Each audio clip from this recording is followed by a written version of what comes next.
네, 여보세요? 안녕하세요. 아, 네, 안녕하세요. 제가 어릴 때 되게 많이 아팠거든요? 네.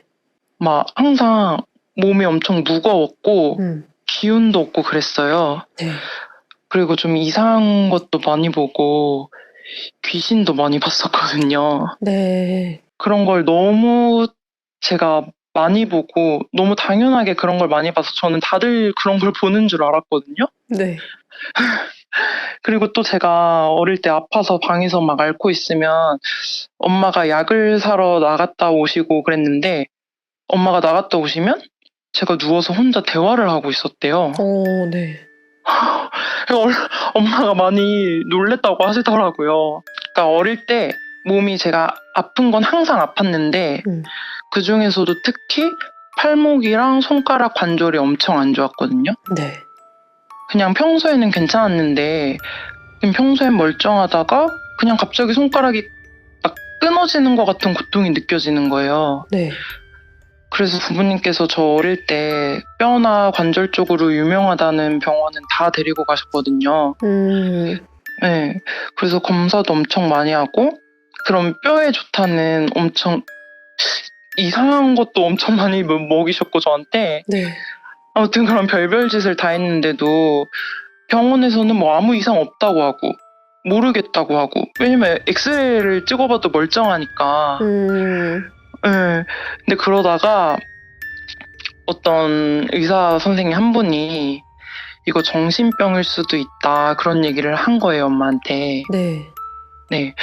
그래서 엄마 그냥 그거 듣고 그냥 그러고 있었는데 또 어느 날은 동네에서 어떤 아줌마가 저희 엄마를 보고 아 딸이 뭐 그런 아픈 거 얘기 들었다. 근데 혹시 무당집에 가보는 게 어떻겠냐 이렇게 얘기를 한 거예요. 네. 왜 어른들은 해볼 수 있는 건 다 해봐야 되지 않겠냐 이렇게 하시니까. 근데 저희 집이 전부 다 교회를 다니거든요. 네. 네, 그냥 외가 쪽, 친가 쪽이 다 교회를 다녀요.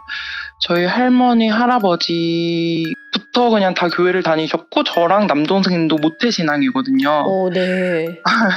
그래가지고 엄마가 처음에는 아우 아니라고 손살을 치시면서 막 아니라고 막 그랬는데 제가 막 점점 더 심해지니까 한 번은 제가 막 새벽에 엄마 나 손가락 부러져 이러면서 방바닥을 막 떼굴떼굴 굴러다녔대요.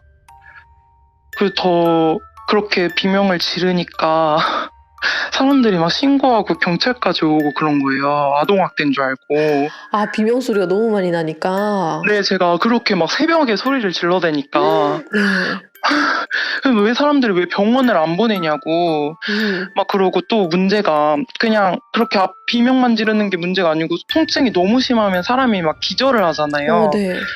네, 그러니까 제가 막 실신한 것처럼 기절도 하고 막 그러니까 비명도 지르고 막 경찰도 왔다 갔다 하고 하니까 동네도 소문이 막 도는 거죠. 네, 그래서 제 손가락병 있는 애라고 그렇게까지 막 소문이 난 거예요. 네. 그래서 엄마가 안 되겠다. 참다가 그냥 무당집을 가게 된 거예요. 네네. 그래서 엄마가 잘 알아보고 그래도 뭐 엄청 갈 거면 유명한 데를 가야 되니까 완전 유명한 무당집을 가서 이제 점을 보는데 그 무당이 저희 엄마를 보고 너네 집은 무당하던 집이 아닌 척하고 하나님 하나님 하면서 찬송가 부르면 그게 가려질 것 같니? 이랬다는 거예요. 그래서 저희 엄마가 너무 어이가 없어가지고 그게 무슨 소리냐고 막 따지니까 그 무당이 왜 못 알아듣는 척해? 진짜 모르는 거야? 이랬다는 거예요. 네. 네. 아유, 근데 엄마는 막 무당을 그 당시에는 좀 천박하게 생각했던 사람이었거든요. 네, 그러니까 아마 그때는 안 그래도 무당집에 간 것도 자존심이 상하는데 계속 그 무당이 반말로 빈정상하게 하니까 엄마가 막 됐다고 저 점 안 본다고 제가 잘못 온 것 같다고 엄마도 약간 막 그 하대하듯이 막 그렇게 하고 그냥 돈만 주고 나왔대요. 네. 근데 그렇게 나가는 저희 엄마 뒤통수에다가 대고 네. 무당이 너 절대 다시 오지 말라고, 다시 올 때는 무릎을 꿇고 들어와라 이러더래요. 네. 그런 얘기를 듣고 나오니까 엄마가 너무 어이가 없어가지고 그 무당집을 소개시켜준 동네 사람한테 뭐 그런 데를 소개시켜주냐고 막 엄마도 따지고 그랬대요. 오, 네. 네. 그랬는데 무당집을 갔다 오고 나서부터 제가 증상이 더 심해진 거예요. 이상한 꿈도 막 엄청 반복해서 꾸고, 그래도 전에는 그냥 1년에 한두 번 이렇게 아프고 지나갔는데 엄마가 무당집을 갔다 오고 나서부터는 그냥 1년에 한두 번이 아니고 거의 계속 아픈 거예요. 밤에 제가 헛소리도 엄청 많이 하고 계속 엄마한테 엄마 나 자는 동안 손가락 부러뜨리면 안 돼? 막 이런 말을 하고 엄마 나 손가락을 엄마가 부러뜨린 것 같아? 할머니가 부러뜨린 것 같아? 할머니가 부러뜨렸어? 할아버지가 그랬어? 막 이런 얘기를 제가 했다는 거예요. 근데 저희 할아버지는 돌아가셨거든요. 네. 돌아가셨는데 제가 이런 소리를 막 자꾸 하니까 엄마도 진짜 미치시려고 하시는 거죠. 네. 근데 또 제가 꿈에 외할머니가 되게 자주 나오셨어요. 네. 근데 꼭 할머니 그 머리 위에 까만 구름 같은 게 네. 할머니를 덮칠 것처럼 막 그렇게 다가오는 거예요. 네.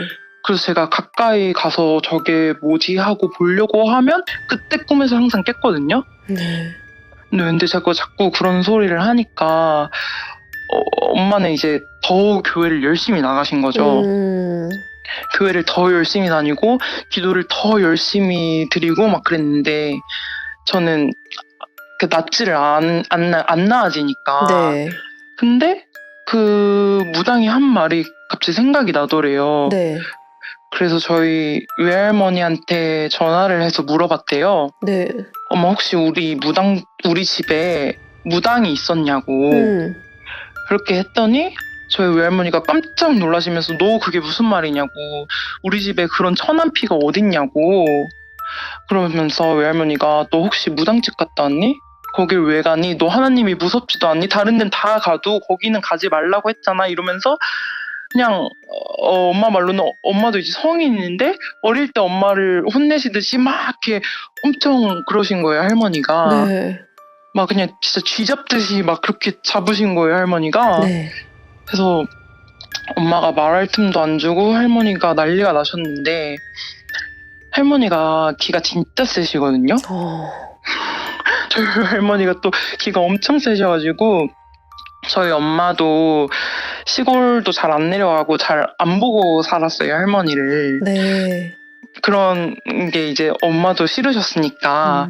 근데 갑자기 또 옛날처럼 막 그렇게 화를 내시니까 원래 같으면은 저희 엄마가 진짜 온순한 딸인데 그때 갑자기 막 엄마도 다른 사람처럼 약간 빙의 된 것처럼 할머니한테 소리를 지르신 거예요. 네. 내 딸이 죽을 것 같은데 엄마는 아무것도 모르면서 엄마가 뭘 도와줬냐 막 이러면서 엄마도 저희 할머니한테 엄청 화를 낸 거예요. 그러면서 내 딸이 지금 정신병 걸렸다면서 도대체 나한테 뭘 숨기고 있는 거냐고.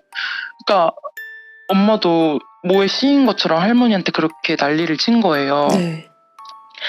그러니까 할머니가 진짜 당황해가지고 뭐 몇십 분 동안 아무 말도 안 하고 저희 엄마는 막 통곡하고 아빠는 깜짝 놀라셔가지고 그냥 쳐다만 보고 계시고 뭐 저랑 남동생은 어리니까 그냥 울면서 방에 있었는데 네. 근데 그때 들었던 얘기가 좀 충격적이었는데 네. 이렇게 알고 보니까 저희 할머니 여동생 그러니까 저한테는 이모 할머니거든요. 네. 이모 할머니가 무당이었던 거예요. 네. 근데 저희 외가 쪽이 옛날부터 막 선비, 양반? 막 그런 게 엄청나게 강해가지고 증조 할아버지께서 그런 거에 엄청 예민하셨던 거예요. 네.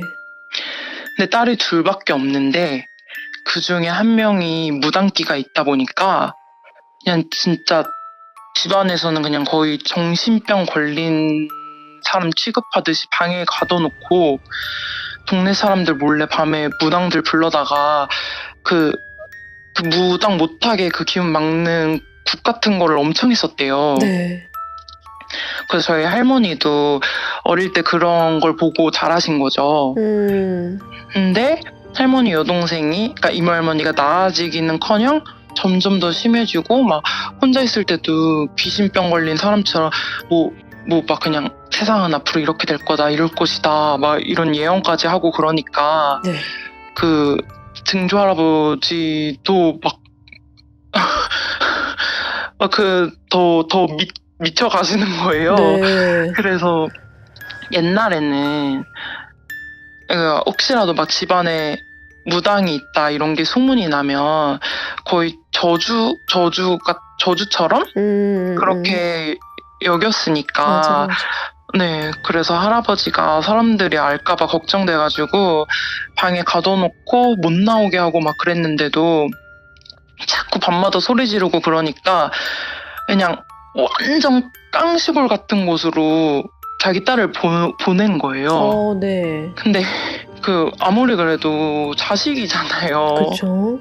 특히 증조 할머니. 네. 증조 할머니는 저희 엄마처럼 엄청 따뜻하고 온순하신 분이셔가지고 그렇게 보낸 게 너무 마음이 아파서 증조 할아버지 몰래 이렇게 딸 있는 곳에 갔다 오고 그러셨대요. 네. 그러니까 완전 집안에 그냥 비밀 같은 거였거든요.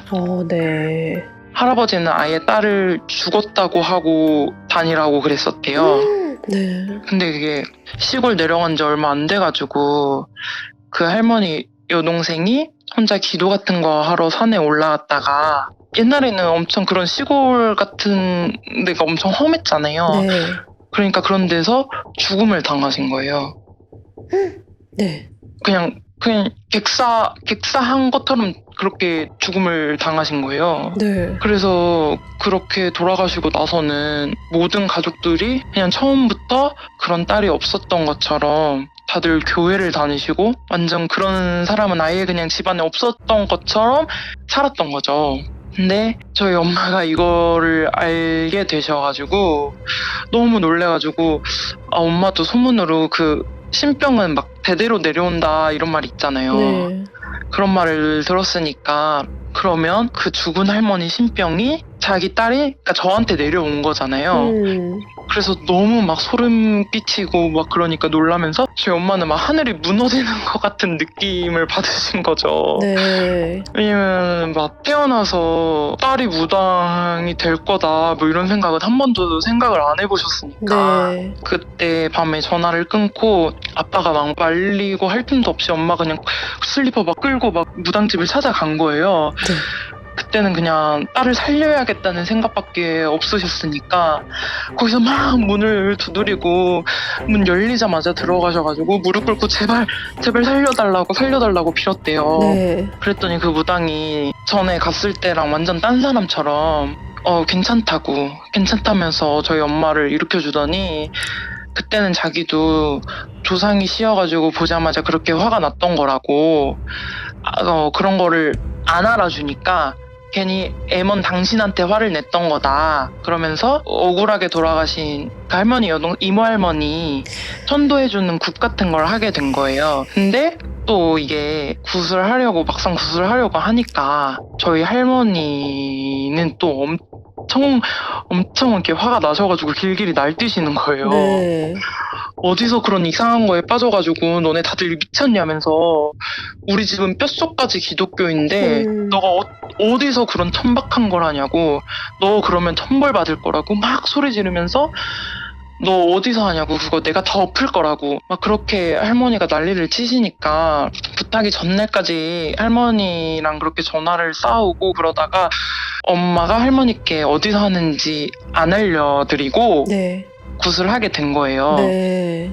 근데 제가 그때가 12살인가 그랬었거든요. 그래서 그때 다행히 저도 따라갔어요. 따라가가지고 저를 가운데에다가 앉혀놓고 의식 같은 걸 했었는데, 근데 그때는 이제 저도 좀 기억이 나는 게 그 무당하셨던 할머니 여동생이 무당 몸에 실려가지고 그 무당이 저희 엄마를 갑자기 슥 노려보는 거예요. 그러면서 나는 온순하고 착한데 가족들이 나를 미친년처럼 대하고 나를 방에 가둬놓고 죽어라 죽길 바랬다, 막 그런 소리를 하면서 다들 밥에 독약만 안 탔을 뿐이지 내가 죽길 바랬다, 그러면서 뒤이어서 말씀하신 게 네. 그때도 그 뒷산에 기도를 갔다가 돌아오는데 삼촌이 보낸 사람들이었는지 아니면 뭐 우리 이모가 보낸 사람들인지 나를 너무 잘 아는 남자들이 나한테 오더니 나를 매질해서 죽였다, 이런 말을 한 거예요. 그래가지고 저희 엄마가 너무 놀래가지고 제발 살려달라고 막 네. 고개 숙이고 무릎 꿇고 빌고 막 그랬었거든요. 그랬더니 그 무당이 저희 엄마를 보고 고개 들고 자기 보라고 그러더니 갑자기 손가락을 딱 이렇게 펴서 보여주는데 그 5손가락 중에 3개가 반으로 접혀 있는 거예요. 오, 네. 그러면서 이 손가락 보이지? 이렇게 말씀하시면서 내가 우리 엄마가 준 반지를 이렇게 3손가락에 끼고 다녔었는데 그때 그 나쁜 남자들이 내가 쓰러져가지고 아직 막 죽지도 않았는데 손에 끼워져 있던 반지를 막 빼가겠다고 내 손가락을 잘랐다, 네. 이런 말을 한 거예요. 근데 그 무당이 짚은 손가락 있잖아요. 그 손가락이 제가 맨날 아프다고 막 네. 엄마한테 비명 지르고 그랬던 손가락이었던 거예요. 그러니까 엄마도 막 저희 엄마도 진짜 잘못했다고, 근데 제발 저희 딸은 아무 죄 없으니까 살려달라고 그렇게 비셨어요. 그래서 그 할머니 여동생이, 그러니까 이모 할머니가 그래 너네가 무슨 죄가 있겠니 이러면서 굿은 잘 끝났어요. 네. 굿은 잘 끝났는데 그게 너무 무섭잖아요. 섬뜩하고. 네. 끝나고 나서 엄마 핸드폰을 봤는데 이제 할머니한테 부재중 전화가 막 수십 통씩 와 있는 거예요. 네. 그러니까 엄마도 이제 굿도 끝났고 했으니까 너무 찜찜해서 할머니한테 전화를 했대요. 네. 그랬는데 전화를 했더니 할머니가 막 쌍욕을 하시면서 너네 잘하는 짓이라고, 너네 진짜 천벌 받을 거라고 막 전화하자마자 막 그러시길래 엄마 혹시 여동생이 죽었을 때 손가락이 다 잘려 있었냐고 물어봤대요. 네. 그랬더니 저희 할머니가 갑자기 조용해지시더니 네가 그걸 어떻게 알아? 이랬다는 거예요. 그래서 엄마가 방금 붙다고 그 소리를 들었는데 너무 소름 끼치잖아요. 네. 그래서 방금 그렇게 구슬했는데 그 이모 할머니가 무당 몸에 실려서 그 소리를 했다. 네. 그랬더니 저희 할머니가 전화를 그냥 뚝 끊어버리시더래요. 네. 그리고 나서 얼마 안 있어서 저희 할머니가 돌아가셨거든요. 네. 근데 그 구슬할 때 그 무당 몸에 있던 할머니 여동생이 실려서 했던 말이 있었는데요. 이게 너무 네. 좀 무섭고 소름 끼치는 말이긴 했는데 그때 자기가 제일 죽길 바란 사람이 네. 저희 할머니였었다는 거예요. 네. 왜냐면 할머니랑 여동생이랑 나이 차이가 좀 많이 났었거든요. 근데 할머니는 그런 남들 눈에는 그 살던 집이 집안도 좋고 그랬으니까 시집 가기 좋고 그런 집안이었어요. 네. 근데 문제는 집에 여동생이 정신병이 있다는 게 알려지면 그것 때문에 시집도 못 가고 네, 뭔가 그런 게 있으면 그런 일이 당시에는 좀 많았대요. 네. 그게 유전병처럼 그게 막 전염된다고 생각했으니까. 그래서 그렇게 자기를 가장 빨리 죽길 바랬던 거는 자기 친언니였다면서 그 할머니 죽인 그 사람들 있잖아요. 그걸 보낸 것도 아마 친언니일 거라면서 무당이 그때 그런 소리를 한 거예요. 굿할 때? 네. 네. 그래서 그 이모 할머니가 언니는 날 그렇게 죽였지만 나는 언니를 차마 데려갈 수가 없어서 기다리고 있었다면서 이제 데려가도 괜찮겠다면서 어차피 언니는 죽을 시기가 다가왔다고 네. 그런 소리를 했었거든요. 근데 진짜 굿하고 얼마 안 돼서 외할머니가 돌아가신 거예요. 네. 근데 그러면서 굿이 거의 끝나갈 때 무당 몸에 있던 그 여동생이 저희 엄마한테는 너희 딸 괴롭혀서 미안하다면서 자기를 보는 사람이 얘밖에 없어서 그랬다. 네. 그러면서 미안하다고 그만큼 앞으로는 잘 되게 해주겠다. 그렇게 말씀하셨대요. 그래서 네. 그러니까 지금 생각해보면 제가 어릴 때 꿈에서 할머니 꿈 많이 꿨다 했잖아요. 네. 그때 구름이 막 다가왔다고 했었잖아요. 덮칠 것처럼. 네. 아마 그 까만 구름이 그 죽은 여동생이 아니었을까. 네. 네, 그렇게 생각을 하고 있어요. 소름 한 20번. 소름이. 아니, 너무, 네. 너무 무서웠어요. 저도 어릴 때 그런 거를 제가 본 거니까 그 기억이 확실히 기억에 남더라고요. 와, 무서워.